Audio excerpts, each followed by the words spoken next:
I'm going to speak to you with a raw honesty that most people cannot handle. What you are about to hear is not the kind of bedtime wisdom whispered by your father when you were a child. It is not the comforting lesson your teachers drilled into you inside fluorescent classrooms. It is not the polished lie that society has repeated to keep you calm and compliant. In fact, what I am about to unfold is precisely the kind of truth that most men go to their graves without ever glimpsing. And that ignorance is no accident. It is by design. The machinery of the world is constructed so that you remain blind. Because the moment you see what I am about to reveal, you will never be able to return to the comfort of unawareness. There will be a sharp line dividing your life, the time before you knew this and the time after. Half a millennium ago, a man by the name of Niccolo Machiavelli dared to place on parchment the raw anatomy of human nature. He did not write fables or theories. He wrote an operating manual for the human being, for kings and peasants alike, for generals and lovers, for merchants and politicians. His words were so dangerous that the church itself sought to bury them, fearful that if the masses understood, they would no longer bow their heads. His book was denounced, but secretly studied in palaces and parliaments. Hypocrisy made it forbidden for the commoner, but indispensable for the ruler. Why? Because Machiavelli peeled away the masks. He did not describe how we wish we behaved, but how we truly behave. He stripped the human animal to its bones, exposing the sinews of power, the hunger of desire, the currents of fear. And those who know these truths have been wielding them against you every single day. In the boardrooms where decisions about your future are made, in the relationships where your heart is gambled with, in the political arenas where your life is bartered, and on the battlefields where blood becomes currency, others have been playing chess while you still shuffle pieces on a checkerboard. So ask yourself, why did no one ever teach you this? Why was your father silent? Why did your teachers offer only abstractions? The answer is mercilessly simple. Their fathers did not know. Their teachers did not know. And society itself has been programmed to equate reality with cynicism, strategy with manipulation, power with evil. But ignorance is not a virtue. Ignorance is shackles. Ignorance is weakness.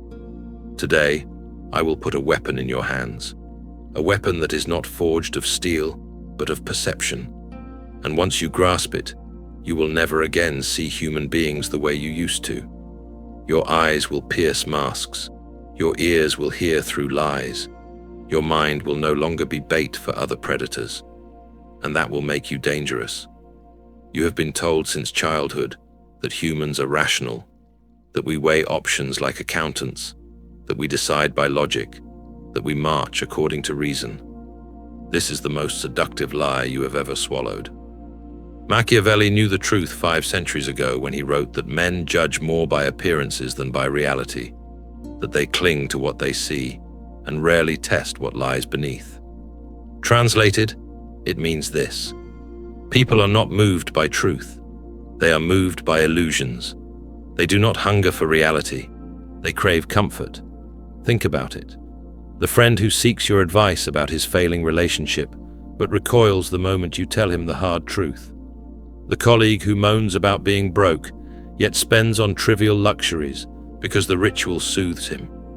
The woman who insists she desires the kind man, but time and again runs into the arms of the man who withholds, who challenges, who wounds.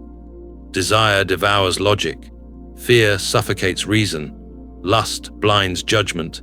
Comfort silences truth.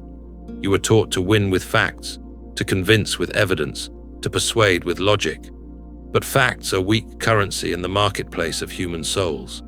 The man who masters feelings, who bypasses reason and goes straight to the pulse of emotion, that man owns the room. He does not need to prove he is right. He makes others feel he is right. And that difference is the distance between the ordinary and the untouchable. Look at the architects of history. Hitler did not ascend by presenting statistics.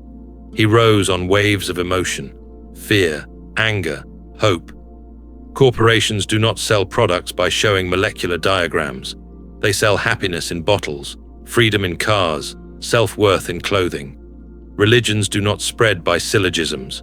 They spread by fire in the heart, the terror of damnation, the promise of paradise. And yet you wonder why your arguments fail, why your advice is ignored, why your influence slips like water through your fingers. It is because you keep treating men as rational. But they are addicts chained to feelings. And the man who learns to craft those feelings will always own the battlefield. This is the first dark lesson. Stop worshipping logic. Begin shaping emotions. Do not tell people what is good for them. Make them feel that they are good when they follow you. Do not argue with your lover through reason. Let her feel the joy of your approval, the dread of your absence. Do not battle in business with numbers alone. Build a story so undeniable that others feel you are already the inevitable victor. The man who relies on facts is a clerk. The man who commands feelings is a sovereign. And once you truly see that every smile, every gesture, every argument is armor to protect emotions rather than reveal truth, you will see the strings. And once you see the strings, you can pull them. But this revelation leads to the next, and it is far more ruthless. If people are not rational, if they are creatures of appetite and fear, then loyalty itself is an illusion. Strip away morality, politics, the niceties of polite society, and you arrive at the ancient law. There are only two kinds of men, predators and prey. The strong take, the weak are taken from. Do not deceive yourself. Weakness is not neutral. Weakness is not harmless. Weakness is bait. It leaks into the air like blood into water. And predators, whether bullies in school, corporations in crisis, or partners in love, always follow the scent. Why does the bully never select the fighter? Why does the corporation cut the weakest employee first? Why do women abandon the pliant man and cling to the one who stands immovable? Because predators feed on easy meals. Machiavelli wrote that it is safer to be feared than to be loved. Not because cruelty is noble, but because fear deters wolves. Love without strength invites betrayal. Fear without love still commands survival. Weakness, on the other hand, corrupts everything it touches. A weak man drains the strong, forces others to carry his burdens until they collapse. A weak man darkens the world for everyone around him. Cruelty may wound, but weakness devours. And yet, what does society preach to you? To be harmless, to soften yourself, to embrace weakness and call it sensitivity. They tell you that to be a good man is to be passive, to bend, to be liked. They lie. A man who cannot defend himself, his family, his reputation, he is not virtuous. He is a liability. Strength is not optional. It is the ticket for survival. Once you swallow this, the world sharpens. Every interaction becomes a test. Predator or prey? Who commands and who obeys? Women chase strength not because of culture, but because instinct recognizes truth. Weakness cannot protect. Leaders rise because in chaos, people prefer chains of strength over the abyss of weakness. You must decide, will you be predator or prey? Your father, your teachers, your mentors, they told you to be agreeable, to seek approval, to avoid offense. They told you niceness was the path. But Machiavelli shattered that lie when he wrote that men are so inclined to satisfy immediate needs that deceivers will never lack victims. Niceness is not goodness. Niceness is the cowardice of avoiding conflict, the hunger for validation, the desperate wish to be liked. Goodness is something else entirely.